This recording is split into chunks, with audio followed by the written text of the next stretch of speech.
I had to leave school quite early. There were like family, financial situations. So I had to start working at like 19. And clearly there's not a lot of work if you haven't got a degree and you're that young. So I actually met someone who asked me to work in production because they thought that I was kind of like good at putting things together. After a year of doing it, I thought it was an amazing job, but for me, when the opportunity came, and I used to go to Zouk quite a bit, and they said, Tracy, you should be like on the marketing team. I was like, see you guys, I'm going, because music was more my passion.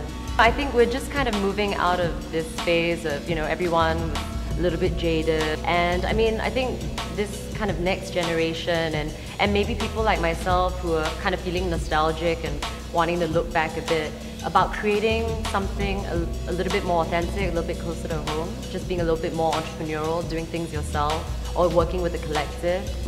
And I think, the government's kind of like starting to take notice and support these initiatives. And, it feels like every other week now there's something that's going on, whether it's an exhibition, or pop-up.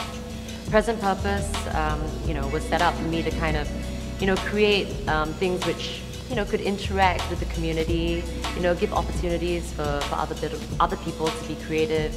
And A Curious Teepee, which is actually taking over the Kampong pop-up space, is going to be a lifestyle store, cafe, and social space. I definitely don't want to do another retail store. I think there's enough stuff out there, and I think people are just tired of that constant kind of like push to buy. I do like the idea of people wanting to kind of like get outside of their mundane day-to-day. Workshops on like sketching or candle making. Just kind of getting you to use your right brain more. I just like the physical texture and holding things, and I think that's why I'll probably never convert to like reading the paper on my iPad.